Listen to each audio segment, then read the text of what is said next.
Our next speaker, Christina Sass of Andela, which is a New York-based startup that is really working to improve the employment prospects and the training prospects for people around the world.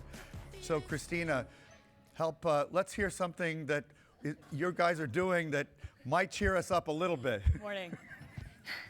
Yes, that was indeed sobering. And honestly, it's things that in the last 4 years of building Andela, we have tried to just put our head down and build. But it's true. I'm going to retitle my talk, which was the end of the last one, which is how tech can actually help.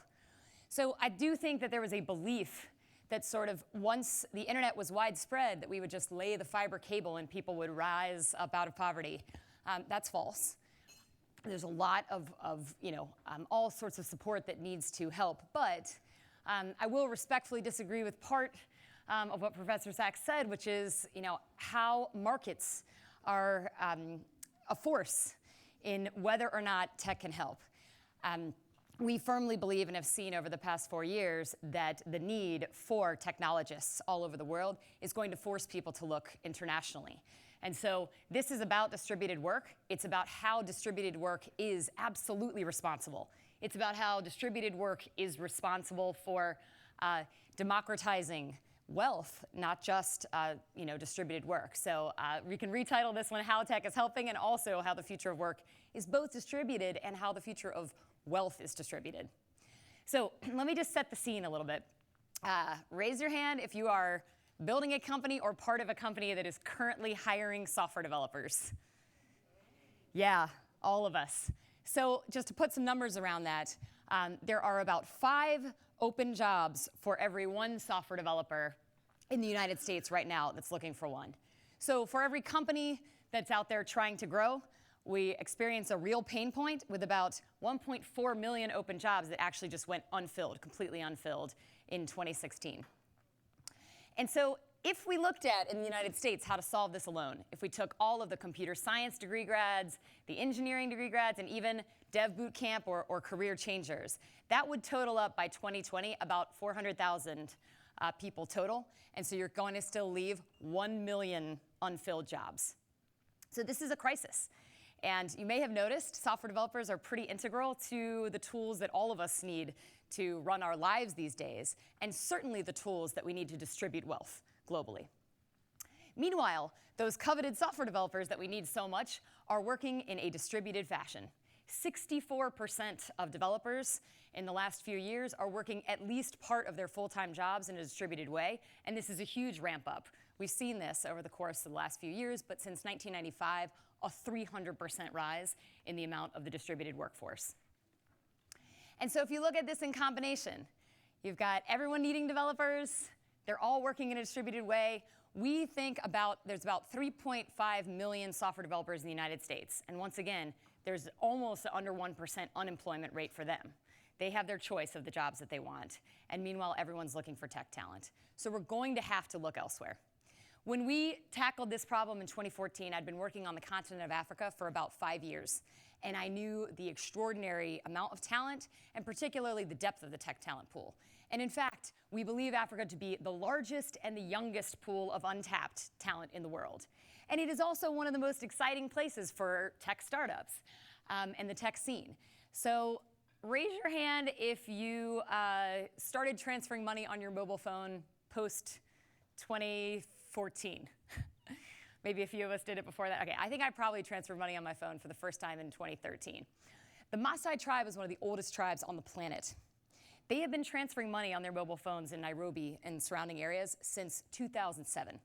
So our views of the tech scene across the continent of Africa are woefully outdated. And we looked at this and said, everyone we know, every entrepreneur we know, every growing company we know needs software developers. And meanwhile, we experience this huge, huge pool of untapped talent. And so we started a company to be able to harness the talent across the continent of Africa and combine them with companies that desperately need that talent.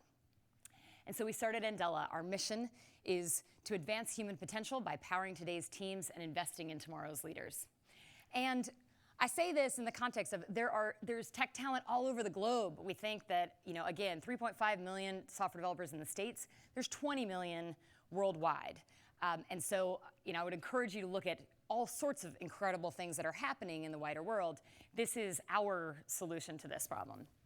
So what we do is basically three main things. We recruit, we shape our software developers into globally competitive developers, and then we integrate them into growing companies. And when I say recruit, we laugh because the founders of Andela, it's highly unlikely that I would not be able to get into my own company today. We've had over 70,000 applications for our currently 700 software developers. It's a 0.7% acceptance rate. We once had a press piece in CNN that said, the startup that's harder to get into than Harvard. So we find just extraordinary amounts of talent, and we're screening them for problem solving and logical reasoning, and then we're looking at how they perform when they're on client engagements and seeing who performs the best, and then tweaking and retweaking exactly how we recruit. Then we spend 6 months with them in actual product teams, building the products that our company needs to scale, and making sure in simulated environments that they know both their tech stacks and extraordinary soft skills. And then thirdly, we integrate them. We fully integrate them in growing companies all over the world. And so let me just bring this to life by telling you about Tolu Komolafe.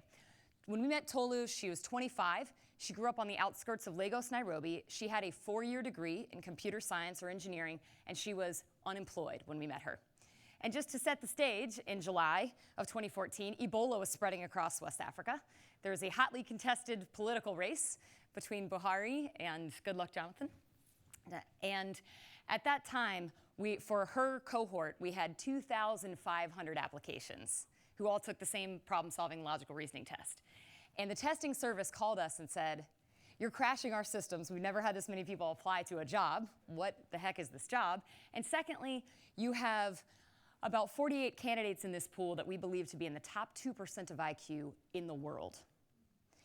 And so it is a fact, brilliance is evenly distributed, and in the modern age, the fact that Tolu could be unemployed, living on the outskirts of Nairobi, while there's 5 open jobs for every 1 software developer in the United States, is absolutely inexcusable.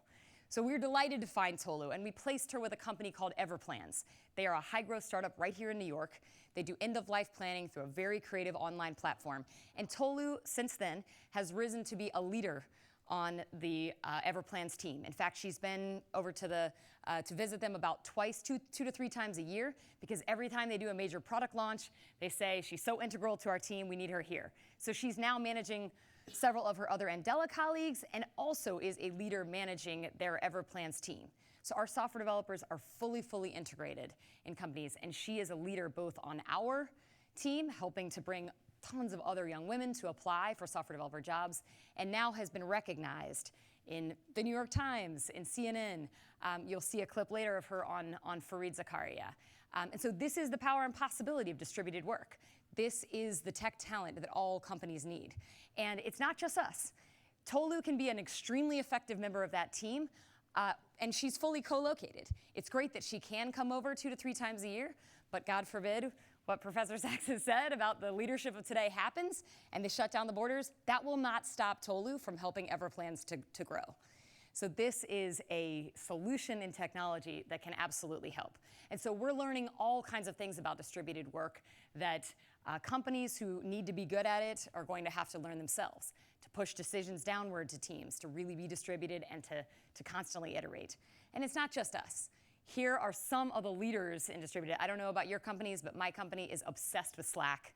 We probably have 200 unique emojis that one could argue are just for fun, but it literally helps us communicate faster, better, and it helps us develop a company culture, a company shared values across our current locations. We're in multiple different countries. And so we're doing the push-ups to be a great distributed team too. And luckily, some of the world is taking notice. We are today 1,000 people strong. We have a huge, the mothership is in Lagos, Nigeria, with about half the company. And then we've got a modern tech campus that we're building up in Nairobi, also in Kampala. On the client side, for our partner companies, we have about 155 different partner companies, and they're in 55 cities distributed globally. And this is not like a nice little, international development project. We've raised $81 million for this company, and our investors believe that this will grow and grow and grow. And so we're looking to be at, thousands more developers. But we do need companies to buy into this. And the fact of the matter is, if you want to grow and scale, you're going to need engineers, and you're just simply going to have to look in other places. And so this is, the future of work. And so it's much more powerful that you hear it from our developers themselves. So I've told you about Tolu. Here is Tolu on the Fareed Zakaria show speaking. Are there for enough himself. of you? Do you think it will change the country? Yes, I think it will change the country. Every day, I believe we are changing the world one line of code at a time. So that's Tolu. Thank you very much for having us. We're here all day long, and Della will be, and would love to talk to you. If you're interested about distributed work, both the challenges, it's not easy to do. It is an entire skill set all its own, but it is eminently possible, and it will allow those 20 million technologists across the world to add to the future of work, the future of wealth. And so thank you for having me.